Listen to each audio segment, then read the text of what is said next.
Baiklah, Assalamualaikum warahmatullahi wabarakatuh. Perkenalkan nama saya Muhammad Kianu Zaki Edison dengan NIM channel D024019 dan pada kesempatan kali ini saya akan menjelaskan mengenai materi pemotongan PPh pasal 24 dalam mata kuliah Pajak Penghasilan Pemotongan dan Pemungutan dengan dosen pengampu Bapak Dr. Wirmia Kaputra dan Ibu Sheila Aprilia Dayanti. Baiklah, untuk yang pertama adalah latar belakang dari PPh Pasal 24 ini. Yang pertama, prinsip pendapatan dunia, worldwide income, wajib pajak dalam negeri WPDN dikenakan pajak atas seluruh penghasilannya, baik dari dalam maupun luar negeri. Yang kedua, potensi pajak berganda.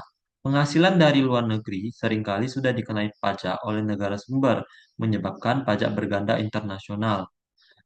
Yang ketiga, peran PPh Pasal 24. Ketentuan ini memberikan hak kepada wajib pajak dalam negeri untuk mengkreditkan pajak luar negeri, berfungsi sebagai tax relief. PPh Pasal 24 penting untuk menjaga keadilan perpajakan internasional dan mendukung kegiatan ekonomi lintas negara. Untuk selanjutnya kita masuk ke pengertian dan tujuan PPh Pasal 24. Untuk pengertian PPh Pasal 24 tersendiri adalah ketentuan yang memungkinkan wajib pajak dalam negeri mengkreditkan pajak penghasilan yang telah dibayar atau terutang di luar negeri terhadap PPh terutang di Indonesia atas penghasilan yang sama. Tujuan utama PPh Pasal 24 ini adalah untuk menghindari pajak berganda internasional, double taxation, dan menerapkan asas keadilan perpajakan. Untuk dasar hukum utama PPh Pasal 24, yang pertama ada Undang-Undang Pajak Penghasilan Nomor 36 2008, khususnya Pasal 24 sebagai landasan hukum utama. Yang kedua ada Peraturan Menteri Keuangan 192, Peraturan Menteri Keuangan 03 2018 yang mengatur tata cara pengkreditan pajak luar negeri. Dan yang terakhir ada Peraturan 02 PJ 2019, Petunjuk Pelaksanaan Pengkreditan Pajak Luar Negeri. Untuk yang selanjutnya ada subjek dan syarat pengkreditan. Hanya Pak wajib pajak dalam negeri, baik orang pribadi maupun badan, yang berhak memanfaatkan PPh Pasal 24. Pajak yang telah dibayar atau terutang dibuktikan dengan bukti pembayaran atau pemotongan pajak yang sah dari otoritas negara sumber. Objek pajak di Indonesia, penghasilan tersebut harus juga merupakan objek pajak di Indonesia, tidak dikecualikan oleh Undang-Undang Pajak Penghasilan dan dilaporkan dalam SPT, harus dilaporkan secara sah dalam SPT tahunan PPh lengkap dengan dokumen pendukung. Wajib pajak luar negeri dan bentuk usaha tetap tidak berhak mengkreditkan pajak luar negeri. Yang selanjutnya, batas maksimum kredit pajak luar negeri. Pengkreditan PPh Pasal 24 tidak boleh melebihi batas maksimum yang ditetapkan untuk menjaga proporsionalitas pajak terutang di Indonesia. Dengan rumusnya yaitu kredit maksimum sama dengan PPh terutang di Indonesia dikalikan dengan penghasilan dari luar negeri dibagi dengan total penghasilan kena pajak. Untuk prinsip proporsionalitas, batas maksimum memastikan kredit pajak tidak berlebihan dibandingkan porsi penghasilan luar negeri terhadap total PKP. Untuk perhitungan per negara, batas maksimum dihitung secara terpisah untuk setiap negara asal penghasilan, bukan secara keseluruhan. Untuk kelebihan tidak dikreditkan, jika pajak luar negeri lebih besar dari batas maksimum, selisihnya tidak dapat dikreditkan atau dibawa ke tahun pajak berikutnya. Selanjutnya ada mekanisme pengkreditan pajak. Dibagi menjadi 4 tahap. Yang pertama ada pembayaran pajak di luar negeri, penghasilan dikenai pajak di negara sumber, withholding tax atau pembayaran sendiri. Bukti pembayaran harus dikumpulkan. Yang kedua ada penghitungan batas maksimum. Wajib pajak dalam negeri menghitung batas maksimum kredit pajak menggunakan rumus proporsional PPh Pasal 24.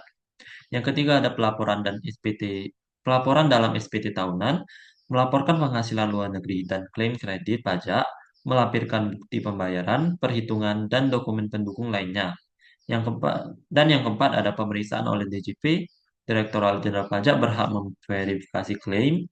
Kredit pajak dapat ditolak jika bukti tidak sah atau syarat tidak terpenuhi.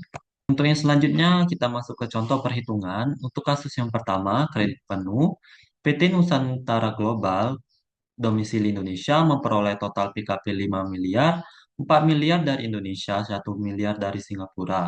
Pajak di Singapura 10% sama dengan 100 juta. Tarif PPh Badan Indonesia sama dengan 22%. Keterangan, total penghasilan kena pajak dengan nilai 5 miliar. PPh terutang di Indonesia 22%, 1 miliar 100 juta. Pajak dibayar di luar negeri 100 juta. Batas maksimum kredit pajak 220 juta, pajak yang dapat dikreditkan 100 juta, PP akhir terutang di Indonesia sama dengan 1 miliar. Karena pajak luar negeri 100 juta lebih kecil dari batas maksimum 220 juta, seluruh pajak luar negeri dapat dikreditkan. Selanjutnya untuk kasus yang kedua, kredit terbatas, PT Garuda Teknik domisili Indonesia memperoleh total PKP 3 miliar, 2 miliar dari Indonesia, 1 miliar dari Korea Selatan.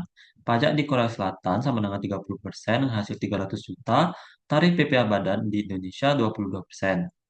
Total penghasilan kena pajak dengan nilai 3 miliar, PPh terutang di Indonesia 22% dengan nilai 660 juta, pajak dibayar di luar negeri senilai 300 juta, batas maksimum kredit pajak senilai 220 juta. Jadi pajak yang dapat dikreditkan 220 juta, PP akhir yang terutang di Indonesia 440 juta. Pajak luar negeri 300 juta lebih besar dari batas maksimum 220 juta. Hanya 220 juta yang dapat dikreditkan, kelebihan 80 juta tidak dapat diklaim. Baiklah, untuk kesimpulan dari materi kali ini, yang pertama mendukung investasi global, menciptakan iklim investasi yang adil bagi wajib pajak dalam negeri. Yang kedua ada keadilan fiskal internasional, memastikan pajak tidak dikenakan dua kali atas penghasilan yang sama. Yang ketiga, menuntut kepatuhan administratif, memerlukan ketelitian dalam perhitungan batas maksimum dan pelaporan SPT. Dan yang terakhir, menghindari pajak berganda, fungsi utama sebagai instrumen penghindaran double taxation. Baiklah, sekian penjelasan materi saya mengenai pemotongan PPh pasal 24. Semoga apa yang saya sampaikan dapat bermanfaat bagi semua orang yang menonton video ini. Terima kasih. Wassalamualaikum warahmatullahi wabarakatuh.